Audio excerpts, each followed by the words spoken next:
అన్న మేము బ్యాక్ వెళ్ళండి, మీకేం ఇబ్బంది ఉండదు. మేము లేకపోతే మేము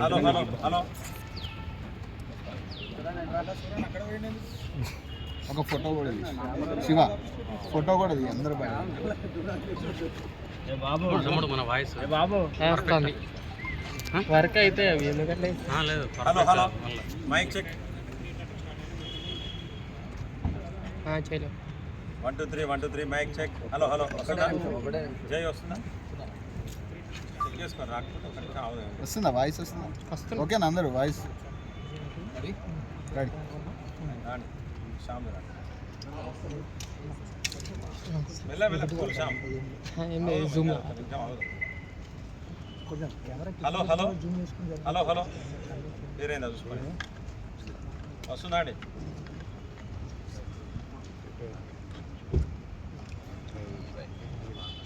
hello hello hello hello mic check mic check. Okay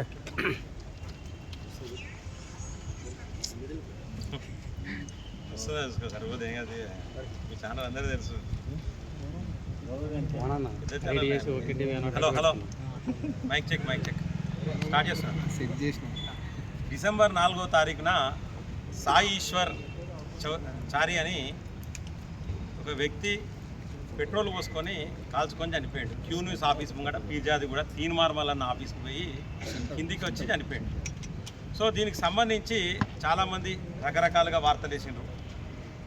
మా యూట్యూబ్ ఛానల్ జర్నలిస్టులు కూడా, తెలంగాణ డిజిటల్ మీడియా అసోసియేషన్లో ఉన్న యూట్యూబ్ ఛానల్ జర్నలిస్టులు కూడా వార్తలు వేసిండ్రు. ఆరోపణలు చేయడం అనేది కామన్, దానికి సమాధానం చెప్పుకోవాలి ప్రతి ఒక్కరు. దీనిలో భాగంగా చాలామందికి డౌట్లు వచ్చినాయి.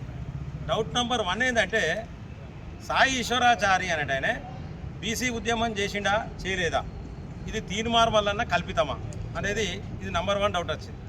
నెంబర్ 2 ఏంటంటే మనకు చాలామంది తీన్మార్మల్ అనే చాలా సామెతలు చెప్తాడు. సో నేను కూడా ఒక సామెత చెప్తాను, ఏడ్చే మొగోని నమ్మద్దంటారు. సో అట్లనే ఎవరు ఏడవలే, తీన్మార్మల్ ఒక్కడే దొంగేడుపులు లంగేడుపులు ఏడిచిండు అక్కడ. మరి సో దాన్ని కూడా చాలామంది డౌట్ పడ్డారు. అలాగే ఆయన ఒక విజువల్ చూపిస్తూ ఉన్నాడు, తీన్మార్మల్ నాకు దండం పెట్టిన విజువల్ ఏదో చూపిస్తూ ఉన్నాడు. అదొక్కటే.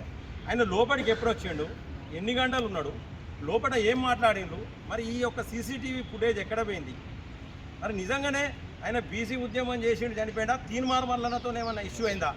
ఇంకొకటి ఏం జరిగిందంటే తీన్మార్మల్లన్న ఈ యొక్క ఎవరైతే చనిపోయిన వ్యక్తి ఉన్నాడో ఆ వ్యక్తి భార్య యొక్క ఆడియో ఫుటేజ్ కూడా బయటకు వచ్చింది. దాంట్లో క్లియర్గా స్పష్టంగా చాలా స్పష్టంగా క్లియర్గా ఆవిడ ఏం చెప్పిందంటే, మాకు 20,000 రూపాయలు ఇచ్చి ఇన్స్టాగ్రామ్లో ఆ వీడియో పోస్ట్ చేయడం వల్ల కొంత అవమానం అనిపించింది, మా చుట్టాలు అవమాన పెట్టిర్రు అన్నారు. అంటే క్లియర్గా అక్కడ ఏం అర్థమవుతుందంటే ఈ చావుకు తీన్మార్మల్లన్నకు ఏదో సంబంధం ఉన్నదా అనేది ఖచ్చితంగా నాకు కూడా అనుమానం అనిపిస్తూ ఉన్నది. అందరికీ మా యూట్యూబ్ మిత్రులకు సోదరిమణులకు అందరికీ కూడా అదే అనిపించింది. యూట్యూబ్ జర్నలిస్టులకు నాకు కూడా అదే అనిపిస్తూ ఉన్నది. నిజంగానే నీకు చిత్తశుద్ధి అంటే పోయిండు, ఎవరు ఇవ్వలే, ఏ బీసీ సంఘం లీడర్ కూడా ఎవరు కూడా పోయి 1 రూపాయి ఇవ్వలేదు, గవర్నమెంట్ కూడా ఏం అనౌన్స్ చేయలేదు.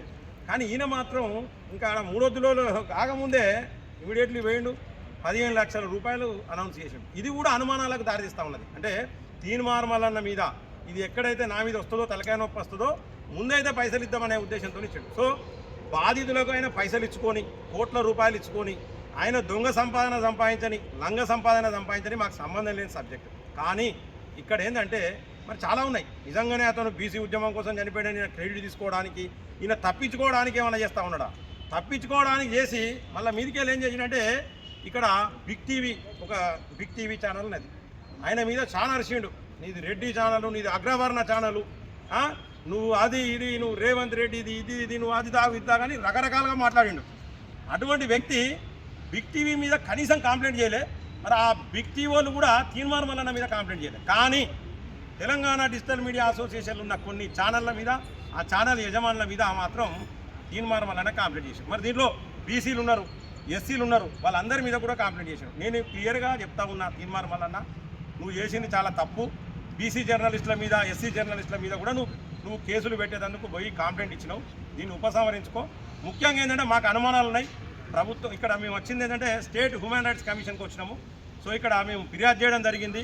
మరి దీంట్లో ఏం జరిగింది, ఆయన ఎందుకు చనిపోయాడు, తీన్మార్ మల్లన్న ఆఫీస్ ముంగడే చనిపోయాడు. చాలామంది అంటారు తీన్మార్ మల్లన్న ఓ గాంధీ కాదు, నెహ్రూ కాదు, లేకపోతే ఓ స్వాతంత్ర సమరయోధుడు కాదు, లేకపోతే అంత పెద్ద వ్యక్తి కాదు, ఆయన ఆఫీస్ ముంగడే ఎందుకు చనిపోయాడు?